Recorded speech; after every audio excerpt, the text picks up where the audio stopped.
करायचं, हे तुमचा फायदा आहे बरं का. त्याच्यामध्ये कीर्तन करायचा काही फायदा नाही.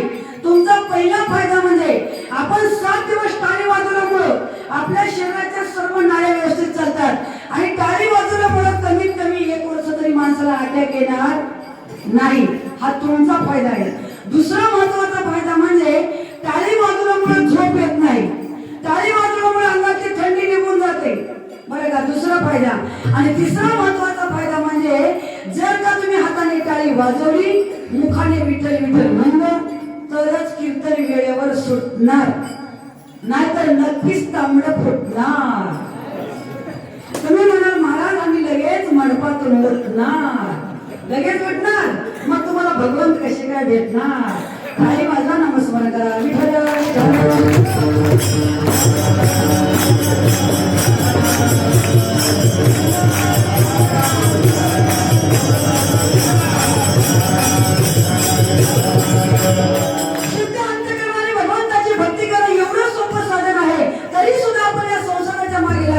प्रपंच हा दिसायला सुखाचा आहे बरं का. संसारामध्ये आपल्याला वाटतं की संसार किती सुख मिळेल, किती सुख मिळेल. कुणाला वाटतं? ज्यांचं लग्न झालं नाही त्यांना वाटतं की संसारामध्ये किती सुख आहे. पण ज्यांचं लग्न झाले त्यांना माहित आहे की संसारामध्ये अजिबात सुख नाही. पण लग्नाच्या अगोदर नवीन नवरदेव एवढा खुश असतो बघा. तुम्ही जर कुणाच्या लग्नाला गेलो तर भर मंडपामध्ये तुम्ही फक्त नवीन नवरदेवाचं निरीक्षण करा. भर मंडपामध्ये नवीन नवरदेव म्हणजे जसा काही नवा सॅमसंगचा मोबाईल, फुल चार्जिंग. काय फेटा, काय मेहंदी, त्याच्या मागे 4-5 लटमाळी पोरं असतात. जिकडे नवरदेवाला तिकडे फिरतात, जिकडे नवरदेवाला तिकडे फिरतात. अख्खा दिवसभर ती 4 पोरं नवरदेवाच्या पाठीमागे फिरतात. का फिरतात तुम्हाला माहिती का? संध्याकाळी काहीतरी मिळते खुशाली पियाला म्हणून फिरतात, नाहीतर ते कशाला फिरायचं बरं का. लग्नाच्या दिवशी नवरदेव एवढा खुश असतो आणि नंतर कसा बोलतो तुम्हाला समजावून सांगते. जोपर्यंत आपलं लग्न होत नाही ना तोपर्यंत आपण एअरटेल असतो, एअरटेल. ऐशी आधार यावर कहा, कधी बी या, कुठेही जा, काय आणायचं नाही, काय घ्यायचं नाही, काय द्यायचं नाही. लग्नाच्या अगोदर एअरटेल. एकदा का घरच्यांनी मुलगी बघायला सुरुवात केली, एंगेजमेंट झाला, टिळाचा कार्यक्रम झाला की मग आपण रिलायन्स होतो. कर लो दुनिया मुठ्ठी में, सगळी दुनिया मुठ्ठी झाल्यासारखं वाटतं सोयरी झाल्याबरोबर. मग लग्न झालं, एक नवरी आपल्या घरी आली की आपण आयडिया होतो. एक आयडिया जेव्हा आपली बदलले जिंदगीच बदलून गेली नवरी घरी आल्याबरोबर. मग लग्न झालं, लग्नाला 1-2-3 वर्ष झाले, 2-3 टाबरे पोरच झाले कि मग आपण BSNL होतो. ही सुटकी सभी लाईने व्यस्त, कृपया थोडी देर बाद टाइम रे. जिंदगी मोबाईल बनले यारो. संसार दिसते सुखाचा पण हसायला नाही. नवरदेवाला ब्राह्मण बुवा भोवल्यावर भरपूर सावध करतात पण त्याच्या लक्षातच येत नाही. ब्राह्मण बुवा प्रत्येकाला म्हणतात ना सावधान सावधान. हे कुणाला म्हणतात? नवरदेवाला म्हणतात. पण नवरदेवाला कळत नाही. फक्त एकाच नवरदेवाला कळलं, कुण्या? रामदास स्वामीला. रामदास स्वामी सावधान म्हटल्यावर जे पळाले पुन्हा मंडपात आले नाही बरं का. पण आताचे नवरदेव कोणी पळून जाऊ नका, नाहीतर पेपरला नाव येईल नवरदेव फरार बरं का. नवरदेवाला ब्राह्मण सारखं म्हणतात सावधान आता सावधान सावधान समय साधा समी पासे. बस आपण जर जास्त महाराष्ट्रात म्हणायला गेलो चौकदार साहेब, इथं कोणी पोरं लग्नाचे असतील पण बिचारे त्यांच्या पोटात थंडी वाजायची. कारण का ज्यांचं लग्न झालं नाही त्यांना लग्न म्हणजे काय किती काय नाही असं वाटतं. आता हे झालं नवरदेवाच्या पार्टीचं. नवरीला तसंच वाटतं. नवरी मुलगी काय करते बघा, त्या नवरदेवाचं नवरा मुलाचं तोंड बघते बिचारी. बघल्याबरोबर हा चालेल मला, आलो ना इकडे आपण आई वडिलांना सोडून महिला मंडळ. आणि जिकडे आपण नांदायला गेलो तिकडे सासू सासरे दीर बाई आपल्या ओळखीचे असतात का? कुणी ओळखीचे नसतात बरं का. आणि सासू सासऱ्याचा कार्यक्रम म्हणजे काय साधा राहतं का? सासू सासऱ्याचा कार्यक्रम म्हणजे लई डेंजर बरं का. सासूबाई म्हणजे येडा बाबळीचा काटा. पायात घुसलं तर ऑपरेशन केल्याशिवाय निघायचं नावच घेत नाही. इथल्या सासरा नव्हे का मावल्या हिरणगावच्या सासरा लई गुणाच्या. मी आमच्याकडे सांगायला लागले मुखेड तालुक्यातलं, नाही तर तुम्ही सगळ्या सासरांनी मोर्चा टाशाल माझ्या. सासूबाईचा कार्यक्रम म्हणजे लई डेंजर. आणि सासरा सासरा म्हणजे हिवऱ्याचा काटा, कुचका काटा. सुनाला कधी बोलत नाही, बोलला तर 7 पिढ्याचा उद्धार केल्याशिवाय सोडत. वर्षाला एकदाच बोलते पण सगळीच खिचडी निघते बरं का. आणि धीर बाहे म्हणजे सराट्याचा काटा. त्या काट्याला तुम्ही कुठेही हात लावले टोचणार. तिकडे गेली का उई, तिकडे गेली का टुई, ह्याला बोलली त्याला बोलली, हिला साखर दिली तिला गळा दिली, इकडे गेली तिकडे गेली, ते फक्त टोचलाच असतात. धीर बाहे. आणि ननंदबाई म्हणजे हगणदारीचा चिमू काटा. पायात काय दिसत नाही, पाय सडल्याशिवाय का राहत नाही, माहेरी लवकर येत नाही, आल्यावर पक्की लावालावी केल्याशिवाय जात नाही. विठ्ठल विठ्ठल.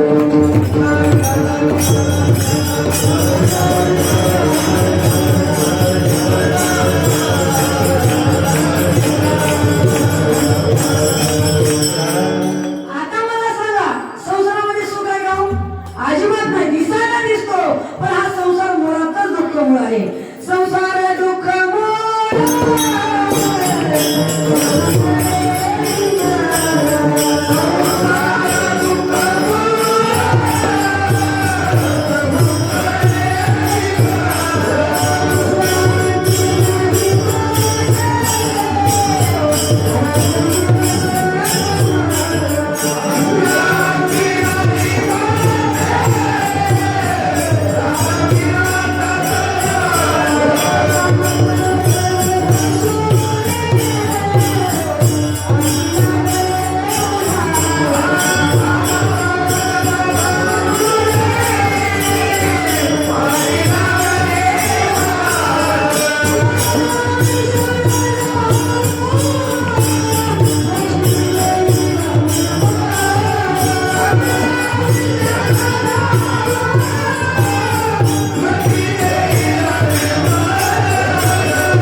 याच्यामध्ये अगोदरही सुख आहे, नंतरही सुख आहे. कारण का या जगाच्या पाठीवर तो भगवंत सर्व सुखाचा आगर आहे, सर्व सुखाचा सागर आहे. सर्व सुखाचे आगर बाप रखुमा देवीवर, सर्व सुखाचे आगर जमी म्हणे शारंगधर. सर्व सुख त्या भगवंताच्या चरणाच्या ठिकाणी आहे. म्हणून त्या भगवंताचं नामचिंतन करत असताना पुन्हा पद्धतीने करायचं अभंगाचं दुसरं चरण.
करत असताना तो भगवंत आपल्याला मनापासून आवडला पाहिजे. आवडीने भगवंताचं नामचिंतन करा. आवडीने भावे हरिनाम घेसे तुझी चिंता त्याचे सर्व आहे. आवडीने देवाचं नामस्मरण केलं तर सर्व चिंता करणार तो भगवंत आहे. बरं का? पण त्या भगवंताला गात असताना एकांतामध्ये तुका म्हणे आम्हा एकांताचा वास ब्रह्मी ब्रह्मरस शेऊ सदा. एकांतामध्ये अंतःकरणामध्ये आवड निर्माण करून परमार्थ केलं. कारण का परमार्थामध्ये खरी गरज आहे चित्ताची. देवाला बाकी काही लागत नाही. देवाला फक्त भाव लागतो. बरं का? देव भावाचा एवढा भुकेला आहे. देव भुलला भावाचे सांडोनिया वैकुंठाचे. देव हा भावाचा भुकेला आहे. देवाला भक्ती पाहिजे. देवाला प्रेम पाहिजे. देव प्रेमाचा एवढा भुकेला आहे म्हणाल. ज्याप्रमाणे आपण भक्ती करू त्याप्रमाणे तो देव आहे. देव आज यायला तयार आहे पण भक्त तसा बोलणारा नाही. बरं का? कोण म्हणतं देव येत ना म्हणून? देव येतो पण आपण तशी भक्ती केली पाहिजे. आपण वरवर भक्ती करतो आणि परत देवाला दोष करतात काही काही लोक. हो आतापर्यंत आम्ही भरपूर पारायण केलं, भरपूर नामचिंतन केलं, पण आतापर्यंत काही आमच्या हाकेला देव धावून आला नाही असं भरपूर लोक म्हणतात. पण कोण म्हणतं देव येत ना म्हणून? देव येतो. मीराबाई सारखी भक्ती करा. मीराबाईच्या वडिलांनी सांगितलं एक तर देवाचं भजन बंद करायचं आहे नाहीतर तुला 20 यायचं आहे. मग मीराबाईने सांगितलं की बाबा मला 20 घेणं चालेल पण मी भगवंताचं भजन सोडणार नाही असा निश्चय केला पाहिजे. आपण जर भक्ती करायला लागलो, काही लोक गावातले काही म्हटले की आपण लगेच भक्ती सोडून टाकतो. अशी भक्ती केली तर देव कशी धावत येतो? निश्चय केला पाहिजे. निश्चयाचे बळ तुका म्हणे त्याची फळ. मीराबाईने निश्चय केला 20 पिऊन जीव गेलेला बरा पण भगवंताचं भजन मी सोडणार नाही. स्वतःच्या वडिलांनी मीराबाईला 20 दिलं, मीराबाईनं 20 घेतलं पण देवाचं भजन सोडली नाही. भग घोंगरो बांध मीरा नाची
आणि सामर्थ्य काय होतं बघा देवाच्या नामामध्ये.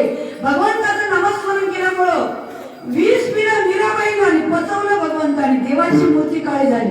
बघा देव आपल्या भक्तावर संकट येऊ देणार नाहीत. मग मीराबाईंचे हात ऐकून भगवंत स्वतः धावत येऊन मीराबाईचं 20 भगवंताने पचवलं. मग कोण म्हणतं देव येत ना म्हणून? देव येतो. देव आज खायला तयार आहे पण खाऊ घालणारा भक्त या ठिकाणी भाविक नाही. बरं का? पण काही लोक म्हणतात देव काय खातो का? देव काय खातो का? कोण म्हणतं देव खात नाही म्हणून? कोण कहते हैं भगवान खाते नहीं, कोण कहते हैं भगवान खाते नहीं, तुम शबरी के जैसे खिलाते नहीं. कोण कहते हैं भगवान खाते नहीं, तुम शबरी के जैसे खिलाते नहीं. कोण म्हणतं देव खात नाही म्हणून? शबरी मातेसारखं प्रेमाने खाऊ घाला. शबरी मातेकडे देवाला देण्यासाठी काय होते म्हणाल तर शबरी मातेला गोड गोड पोरं भगवंतासाठी वेचून ठेवायच्या. बरं का? आणि किती दिवस असं व्रत केले म्हणाल? बरं का? आता 1.5 युग देवाचं वाट पाहिले. शबरी माता अतिशय वृद्ध होऊन गेल्या तरी सुद्धा ते निश्चय सोडला नाही की भगवंत माझ्या कुट्यापर्यंत येतीलच असा निश्चय होता. आणि त्या शबरी मातेची भक्ती पाहून प्रत्यक्ष भगवंत शबरी मातेच्या कुट्यापर्यंत आले. बरं का? शबरी मातेची किती भक्ती होती. शबरी माता दररोज देवाचा दावा करायचे जब मेरे राम जी का आनंद हो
प्रत्यक्ष आले आणि शबरी मातेचे उष्टी मोरे खाली एवढा देव भावाचा भुकेल आहे बरं का. न म्हणे उच्चिष्टात्मा थोडे तुका म्हणे भक्ती पुढे. देव भक्ती पुढे उष्ट म्हणत नाही, थोडं म्हणत नाही, थोर प्रेमाचा भुकेला हाची दुष्काळ दयाला. देवाला भाव पाहिजे, भक्ती पाहिजे, म्हणून आवडे विठ्ठल गायजे कांती आल्लभ येते येतील लाभ घरा. आल्लभ लाभ आपल्या घर चालून येते बरं का. आणि त्याचबरोबर आवड तर पाहिजे, पण आपल्या अंतःकरणामध्ये बाकीच्या शरीराला जागा देऊ नका. भंगाचं तिसरं चरण.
अहंकार हे जे शरीरकार आहेत त्यांना आपल्या अंतःकरणामध्ये वास ठेवू नका. बरं का, त्यांचं वास्तविक ठेवायचं नाही. रागाला त्याग करा, अहंकाराचा त्याग करा आणि आपल्या मनमंदिरामध्ये फक्त भगवंताला साठवायचं आहे. बघा, आपल्या घरी जर एखादा पाहुणा येत असेल तर आपण घर झाडून स्वच्छ करतो. बरं का, कारण का पाहुणा येणार आहे. साध्या पाहुण्यासाठी जर आपण घर स्वच्छ करतो, मग या हृदयामध्ये या जगाच्या मालकाला जर स्थापन करायचं असेल तर आपलं अंतःकरण, आपलं मन शुद्ध केलं पाहिजे. अंतःकरण शुद्ध ठेवून भगवंताला हाक मारायचा आहे. मेरा छोटा सा परिवार हरि आ जाओ एक बार. मेरा छोटा सा परिवार हरि आ जाओ एक बार.